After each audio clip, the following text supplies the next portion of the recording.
ലോകത്തിലെ ഏറ്റവും വലിയ ക്രൂഡ് ഓയിൽ ടെർമിനലായ സൗദി അരാംകോയുടെ റാസ് തനൂറ പ്ലാന്റിന് നേരെ ഇറാന്റെ ഡ്രോൺ ആക്രമണം. ഡ്രോണുകൾ നിലം തൊടും മുൻപേ തകർത്തെങ്കിലും അവശിഷ്ടം പതിച്ച് പ്ലാന്റിന്റെ കോമ്പൗണ്ടിൽ തീപിടുത്തമുണ്ടായി. ആർക്കും പരിക്കില്ല എന്നാണ് വിവരം.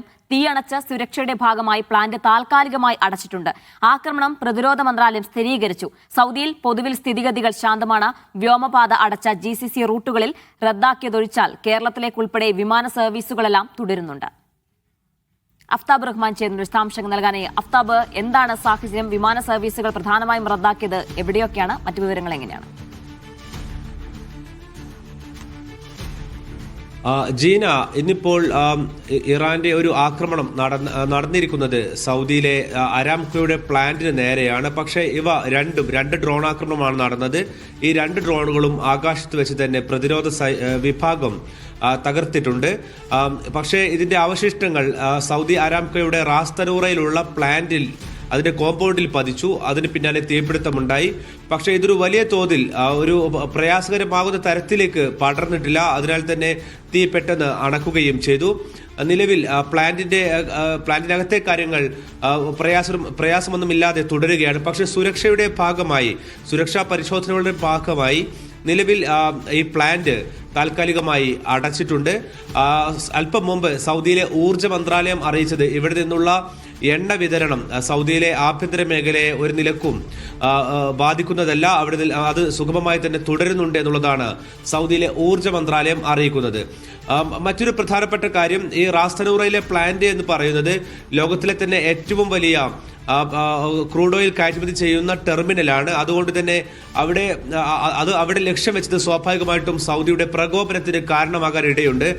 ഇതുവരെ നടന്ന യുദ്ധത്തിന്റെ ഒരു ചിത്രം വെച്ച് നോക്കിയാൽ ഇതര GCC രാജ്യങ്ങളിലെ വ്യോമത്താവളങ്ങളെ ലക്ഷ്യം വെച്ചാണ് ആക്രമണം നടന്നത്. പക്ഷേ ഈ ഡ്രോൺ സൗദിയുടെ അവരുടെ സമ്പദ് രംഗത്തിന്റെ നട്ടെല്ല് എന്ന് പറയാവുന്ന സൗദി അരാംകോയുടെ പ്ലാന്റിനകത്ത് വീണത് സ്വാഭാവികമായിട്ടും സൗദിയുടെ രൂക്ഷമായ പ്രതികരണത്തിന് കാരണമാകാൻ ഇടയുണ്ട്. നിലവിൽ ഈ ആക്രമണം എന്തായിരുന്നാലും സൗദി പ്രതിരോധ മന്ത്രാലയം സ്ഥിരീകരിച്ചിട്ടുണ്ട്. നിലവിൽ ആർക്കും പരിക്കില്ല. സ്ഥിതിഗതികൾ പ്ലാന്റിനകത്ത് ശാന്തമാണ്. മറ്റൊരു പ്രധാനപ്പെട്ട കാര്യം, സൗദി അറേബ്യ മറ്റു GCC രാഷ്ട്രങ്ങളെ അപേക്ഷിച്ച് ഇപ്പോഴും വളരെ സാധാരണമായ ജീവിതം തന്നെ തുടരുകയാണ്. ഒരു നിലക്കും യുദ്ധം നേരിട്ട് ഒരു പക്ഷേ ഇവിടെ ബാധിച്ചിട്ടില്ല. സാധാരണക്കാർക്കാർക്കെങ്കിലും പരിക്കേൽക്കുകയോ അത്തരത്തിലുള്ള അനിഷ്ട സംഭവങ്ങളോ മറ്റോ ഒന്നും ഉണ്ടാവുകയും ചെയ്തിട്ടില്ല.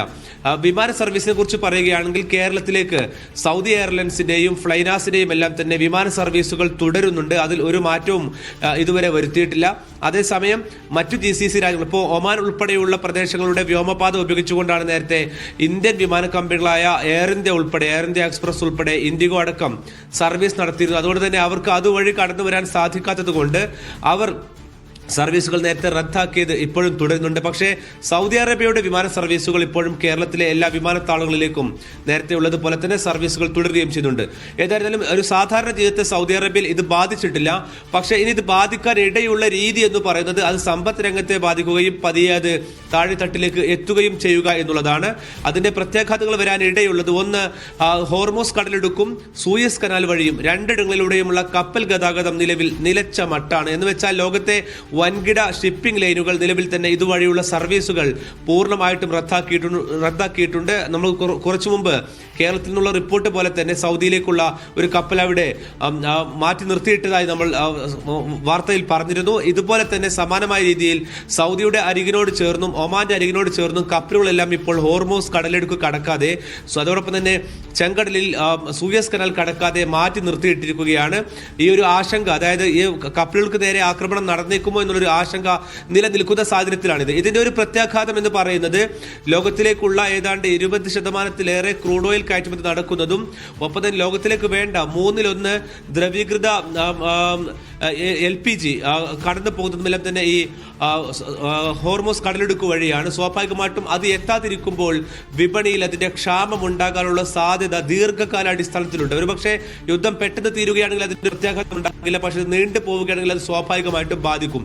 അതോടൊപ്പം തന്നെ വിവിധ വിമാന സർവീസുകൾ മറ്റു GCC രാഷ്ട്രങ്ങളിൽ റദ്ദാക്കിയതും സൗദി അറേബ്യയെ ബാധിക്കാനിടയുണ്ട്. പ്രത്യേകിച്ച് റമദാൻ മാസമാണ്.